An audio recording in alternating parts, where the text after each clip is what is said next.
So Sunnat method of doing sajda.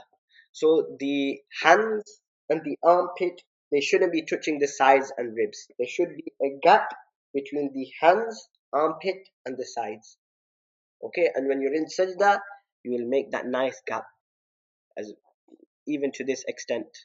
Okay, but if one, is in a congregation and you're obviously next to people and the space is very tight, you shouldn't spread your hands too much that you cause discomfort and taklif to the person next to you. So when you're in congregation, just make sure make sure there's a gap and your hands aren't together, and it's slightly like this, but not too out to cause a person discomfort. But when you're reading by yourself and there's lots of space next to you, then you can spread as much as you can, because it's mentioned that the Prophet ﷺ, he would prostrate. If a lamb wanted to pass between his arms, it could pass. لو شاء إذا سجد لو شاءت بحمة أن تمر بين يديه لمرت. So for example, for us, if our nephews or our grandchildren or our children, if they were playing and they wanted to pass between our arms, they should be able to pass. That's how much the gap should be. But in a congregation, like I say, keep your hands slightly more together, ensuring there is a gap between the arms and the side. Then the uh, elbow and the forearms should not be on the ground. So they shouldn't be on the ground, they should be raised. Okay, so the forearms and the elbows should not be on the ground. That's obviously, I'm talking about for men. Okay, so the sunnat is to keep the forearms and the elbows raised. And where will the hands be positioned?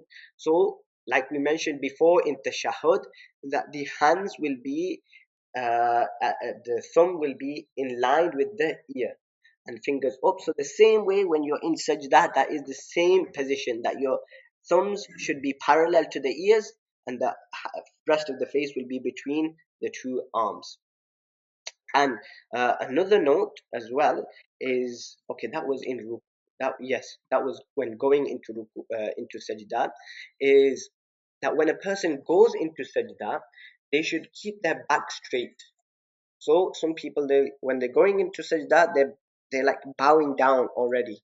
So their back is slightly inclined or ducking down, and then they go into sajda. So the scholars say, some scholars have said that this is technically a repeat of a ruku.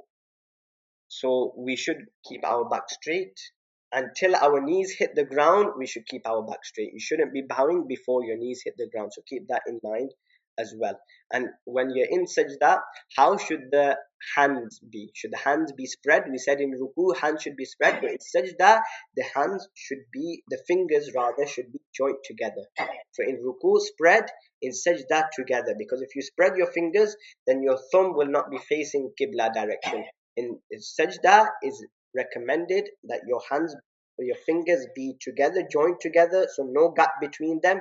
That way the pinky finger and the thumb finger will also be facing the qibla, and the feet should be in such a manner so you're pressing against your feet, so the fingertips are also facing qibla as well. So that is the sunnat method of doing sajda.